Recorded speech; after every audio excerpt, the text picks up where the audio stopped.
Bismillahirrahmanirrahim. Assalamualaikum warahmatullahi wabarakatuh. Alhamdulillahirabbil alamin wa bihi nasta'inu ala umuri dunya waddin. Wassalatu wassalamu ala nabiyyina Muhammadin wa ala alihi wa ashabihi wa man tabi'ahum bi ihsanin ila yaumiddin. Amma ba'd. Hadirin kaum muslimin, jamaah salat zuhur yang dimuliakan Allah Subhanahu wa taala. Biasa kita panjatkan puji dan syukur kehadirat Allah Subhanahu wa taala yang telah memberikan limpahan nikmatnya kepada kita semua. Dialah Allah Subhanahu wa taala yang telah memberikan nikmat berupa kesehatan, umur, usia, kesempatan, dan yang paling besar adalah nikmatuddin, nikmat agama Islam ini. Mudah-mudahan segala nikmat yang telah Allah berikan kepada kita dapat kita manfaatkan dalam rangka kebaikan dan ketaatan kepadanya. Salawat berserta salam semoga senantiasa terlimpahkan kepada Nabi kita, yaitu Nabi Muhammad SAW, kepada keluarganya, para sahabatnya, para tabi'in, para tabi'in, sampai kepada kita selaku umat yang berupaya untuk melaksanakan ajaran-ajaran beliau. Hadirin kaum muslimin yang dimuliakan Allah Subhanahu wa taala. Nabi alaihi salatu wasallam menyebutkan dalam sebuah hadisnya bahwa di dunia ini, di antara penghuni yang ada di dunia ini terdapat ahli-ahli Allah. Maka Nabi alaihi salatu wasallam menjelaskan siapa yang dimaksud dengan mereka itu. Qala Rasul alaihi salatu wasallam, inna lillahi ahlina min ahlin minan nas. Sesungguhnya Allah Subhanahu wa taala memiliki ahli dari kalangan manusia. Qalu ya Rasulullah. Lantas para sahabat bertanya, wahai Rasulullah sallallahu alaihi wasallam, man hum? Siapakah mereka itu wahai Rasulullah? Kemudian Rasulullah sallallahu alaihi wasallam menjawab, hum ahlul Qur'an. Mereka adalah ahli Al-Qur'an. Huwa ahlullahi wa khasatuh. Mereka itulah ahli Allah dan orang yang didekatkan kepadanya, orang yang diistimewakan, didekatkan kedudukannya kepada Allah Subhanahu wa taala. Maka hadirin yang dimuliakan Allah, betapa tingginya kedudukan, kemuliaan orang-orang yang menjadi ahli Al-Qur'an ini. Karena mereka disebut sebagai ahli Allah dalam tanda kutip. Artinya mereka lah orang-orang yang dikasihi oleh Allah Subhanahu wa taala. Orang-orang yang sangat dekat dengan Allah Subhanahu wa taala. Orang-orang yang sangat istimewa di sisi Allah Subhanahu wa taala. Sebagaimana seorang manusia dekat dengan keluarganya, sering kita katakan dia merupakan ahli keluarganya. Artinya orang yang terdekat dengan keluarganya. Dan gelaran ini merupakan bentuk pemuliaan, bentuk pengagungan terhadap mereka para ahlul Qur'an ini.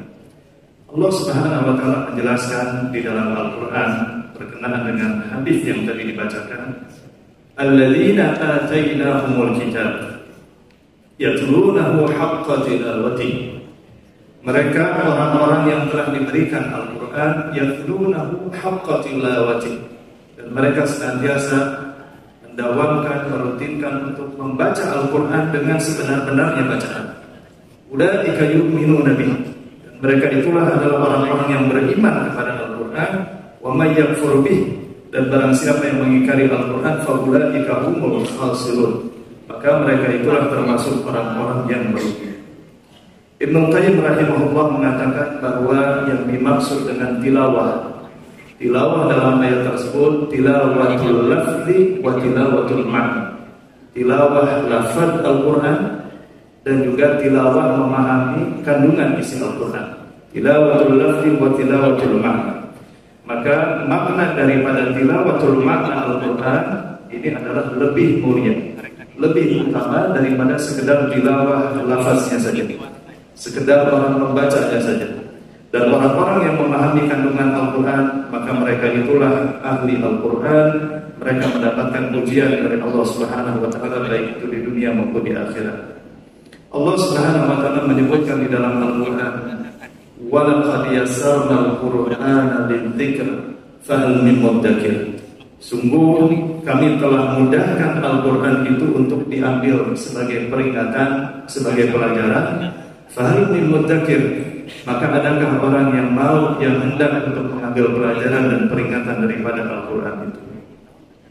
Abdurrahman As-Sa'di dalam tafsirnya beliau mengatakan, sesungguhnya kami telah menjadikan Al-Quran itu sesuatu yang mudah, lafaznya mudah untuk dihafalkan, lafaznya mudah untuk disampaikan kepada orang lain, bahkan kandungan maknanya pun mudah untuk difahami dan untuk dimengerti. Karena itulah Al-Quran adalah perkataan yang paling indah dari segi lafaznya, susunannya, paling benar dari sisi kandungan maknanya, dan paling jelas uraian ataupun penafsirannya.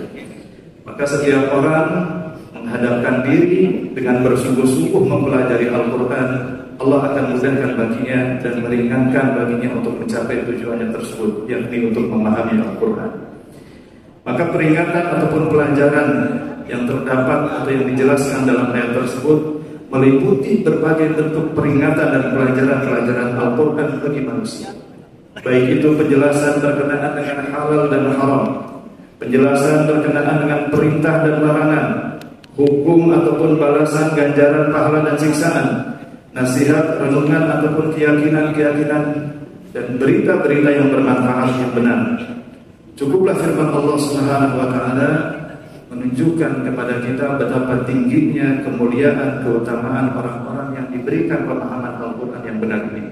Allah Subhanahu wa taala menyebutkan di dalam Al-Quran, "Qul bi fadlillah wa bi rahmatihi fabidzalika falyafrahu." Katakanlah dengan karunia Allah Subhanahu wa taala. Ulama menafsirkan bahwa fadlillah diartikan dengan keimanan kepada Allah, wa bi rahmatihi, dan dengan rahmat Allah Subhanahu wa taala ditafsirkan rahmat di sini dengan Al-Qur'an, fabidzalika falyafrahu. Maka dengan hal itulah hendaknya mereka orang-orang mukmin, orang-orang yang beriman kepada Allah, mereka bergembira, senang.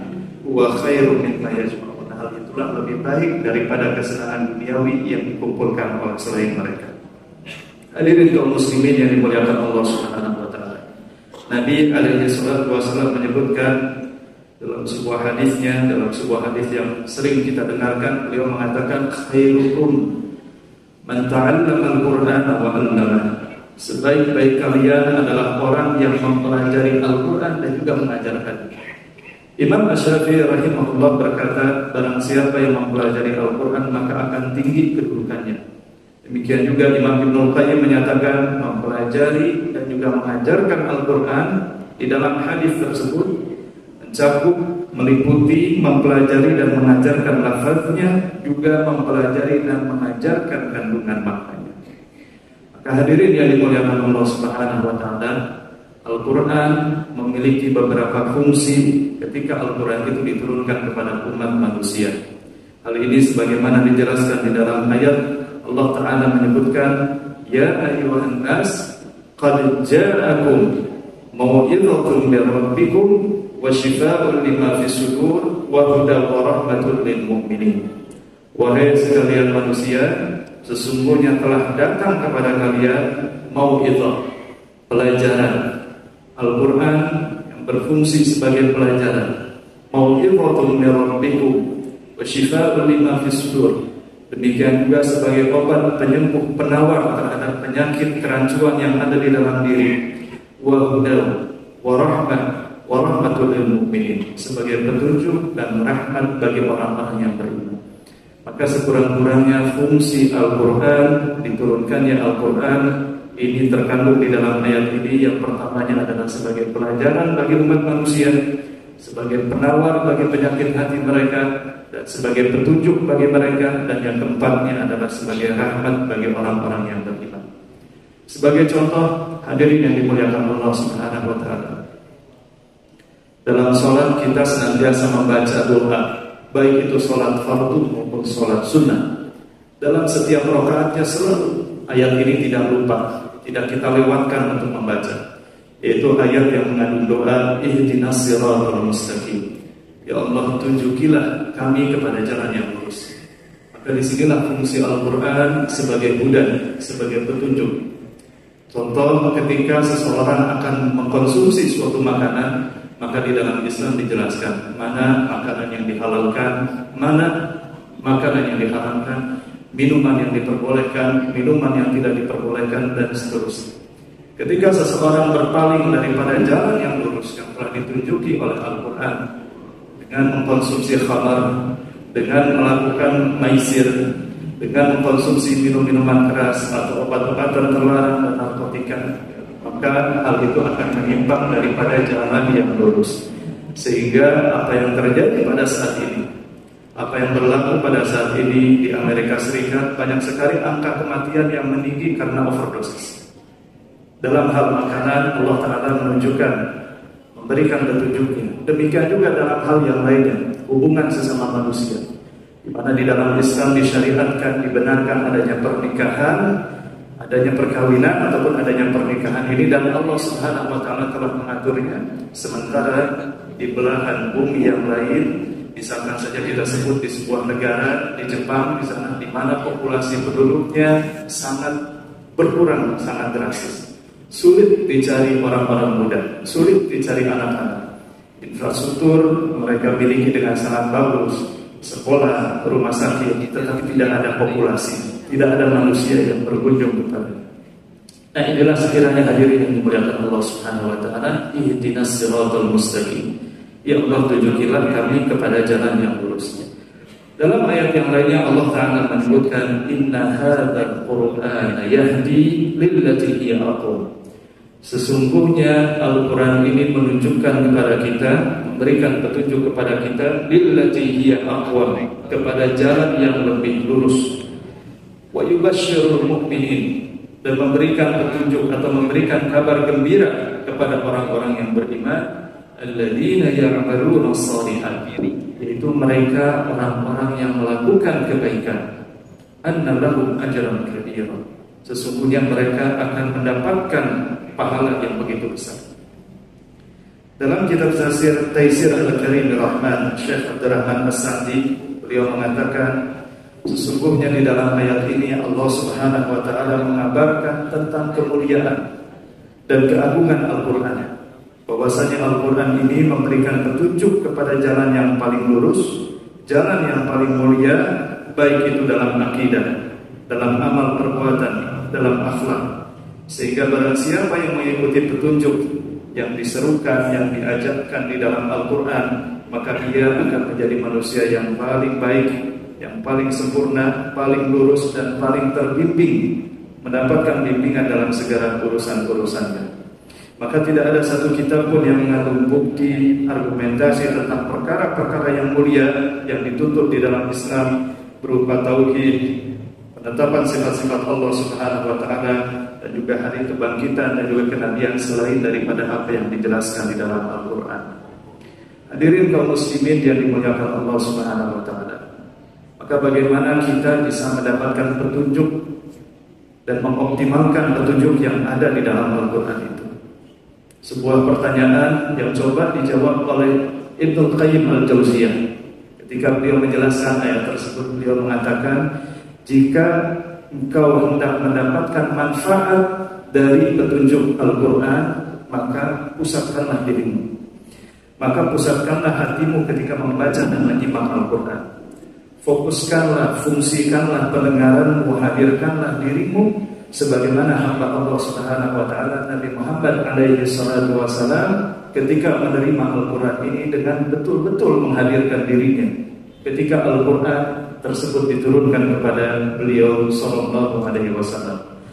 Karena sesungguhnya Al-Quran ini sejatinya merupakan petunjuk bagi kamu dari Allah Subhanahu wa Ta'ala melalui lisan Rasulnya sallallahu alaihi wasallam.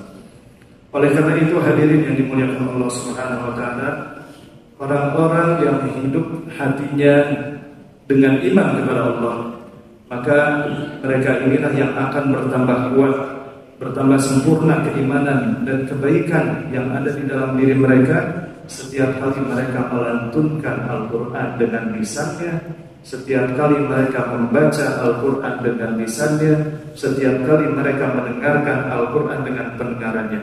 Allah Ta'ala menyebutkan, Innamal mu'minuna alladzina idza dzukirallah wajilat qulubuhum. Sesungguhnya orang-orang yang beriman kepada Allah Subhanahu wa taala, yaitu orang-orang yang manakala disebut dzukirallah, disebut Allah Subhanahu wa taala, wajilat qulubuhum, hati mereka bergemetar. Wa idza tuliyat alaihim ayatuhu, dan apabila ayat-ayat Allah dibacakan kepada mereka, zadatuhum imanan, maka keimanan mereka akan bertambah. Wa ala rabbihim yatawakkalun, demikian juga mereka akan senantiasa bertawakal pasrah kepada Allah Subhanahu wa taala. Hadirin yang dimuliakan Allah Subhanahu wa taala, maka jadikanlah syahrul Ramadan ini ataupun bulan Ramadan ini bulan bagi kita untuk senantiasa berinteraksi dengan Al-Qur'an. Baik itu dengan membacanya, mendengarnya, memahaminya, mentadabburinya, dan juga mengamalkan daripada Al-Quran tersebut. Allah Subhanahu wa taala menyebutkan, kitabun anzalnahu ilaika mubarakun. Sesungguhnya Al-Quran ini adalah sebuah kitab yang kami turunkan kepada engkau Muhammad, mubarakun, penuh keberkahan di dalamnya, liyadabbaru ayati, supaya kalian merenungi, mentadabburi ayat-ayatnya, waliyatadzakkaru ulul albab, dan agar orang-orang yang berakal, orang-orang yang memiliki pikiran untuk mengambil pelajaran dari Al-Quran tersebut. Imam Abu Abdurrahman Abdullah bin Habib As-Sulami Al-Kufi menyatakan bagaimana para tabi'in menimba ilmu dari para sahabat.